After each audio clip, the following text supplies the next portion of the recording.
23 मार्च 1931 की वो शाम जब हमारे वीर भगत सिंह जी को फांसी की सज़ा दी गई।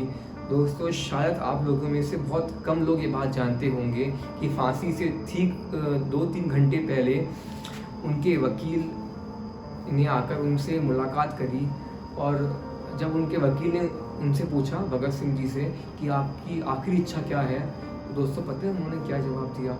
उन्होंने कहा कि बस मेरी आखिरी इच्छा यही है कि मेरे मौत थोड़े और करीब आ जाए, और मेरी आखिरी इच्छा है जो शायद कभी पूरी हो नहीं पाएगी। अगर मैं ज़िंदा रहता तो मैं और अपने देश के लिए, अपने समाज के लिए कुछ काम आ सकता, कुछ उनके लिए सेवा करता। दोस्तों पता है, मात्र 23 साल की उम्र में मात्र 23 साल का युवक हंसते हंसते फांसी को गले लगा लेता है इस देश की माटी के लिए, इस देश के लिए, इस देश के लोगों के लिए जो आज आप और मैं खुली हवा के अंदर सांस ले रहे हैं, उसके लिए दोस्तों। और आज का युवक 23 साल का, उसको बस ऐशो आराम की ज़िंदगी चाहिए होती है। वो सक्सेस के शॉर्टकट अपनाता है, उसको बस आईफोन, महंगी सी महंगी घड़ी, और उसको बड़ी सी बड़ी कार में, महंगी से महंगी कार में घूमने का शौक़ होता है। और जब बात देश की आती है दोस्तों, तो शायद उसके मन में ये ख्याल भी नहीं आता कि मुझे देश के लिए कुछ करना चाहिए। मतलब है ना, अगर आप उसको बोलोगे ना कि देश के लिए कुछ करने का जज्बा है तुम में, तो शायद वो सोच भी नहीं पाएगा ढंग से कि देश के लिए क्या ऐसा कुछ करेगा, वो रिएक्शन कुछ ऐसा होगा दोस्तों। पर पता है, मुझे इतना दुख होता है कि ना, आज अगर भगत सिंह जी, सुखदेव जी, जिनको तीनों को फांसी दी गई थी, अगर आज वो जिंदा होते तो क्या आज वो अपने इस भारत से खुश होते? दोस्तों जरा इस बात गौर करना कि अगर वो आज जिंदा होते तो शायद वो आज जो अपना भारत है उसमें वो खुश होते कि आए दिन रेप होता है 6 महीने की बच्ची के साथ, 1 साल की बच्ची के साथ, 18 महीने बच्ची के साथ, तो बच्ची साड़ी कैसे पहने? और वो जो रेप करने वाला ये बोलता है कि कसूर उनके छोटे कपड़ों का था। तो दोस्तों ज़रा मुझे बात बताओ कि 6 महीने की बच्ची को साड़ी कैसे पहनाएं, 18 महीने की लड़की को साड़ी कैसे पहनाएं? दोस्तों मुझे बहुत दुख होता है अंदर ही अंदर कि ना, अपना हिंदुस्तान जो कभी किसी ज़माने में सोने की चिड़िया हुआ करता था, आज इसको क्या होता जा रहा है, वो अपनी चमक धीरे धीरे क्यों खोते जा रहा है। दोस्तों मुझे बहुत पीड़ा होती है। पर दोस्तों बस मेरी आपसे छोटी सी मुहिम है, छोटी सी मेरी आपसे प्रार्थना है दोस्तों, ज़रा देश के लिए भी सोचो।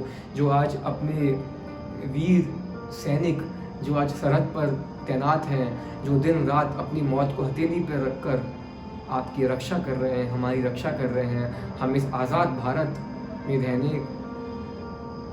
हम रह पा रहे हैं। दोस्तों आज अगर उनकी डेथ होती है किसी शहीद की, नौजवान की, तो दोस्तों उसके परिवार को बस 10-15 लाख रुपए का मुआवजा देकर उसकी फैमिली को 1-2 सरकारी नौकरी देकर छुट्टी कर लेते हैं सरकार। दोस्तों आप मुझे बात बताओ, 25 साल का वो नौजवान जिसकी अभी बेटी नवजात है, माँ की कोख में है, अब उसको मात्र 10 लाख का मुआवजा देकर आप अपनी जिम्मेदारी से दूर हो गए।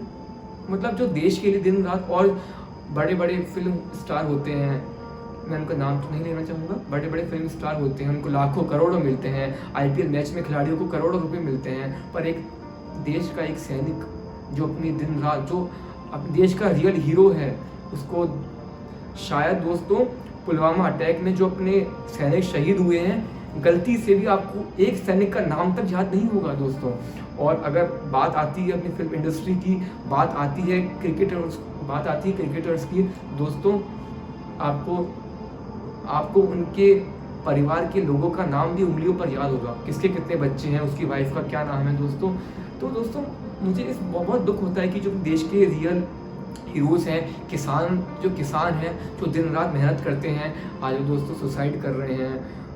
दोस्तों को पता है, एक सर्वे के अनुसार हर 3 घंटे में अपने इंडिया में हर 2 किसान आत्महत्या करते हैं दोस्तों, और हर 4 घंटे में 3 रेप होते हैं दोस्तों।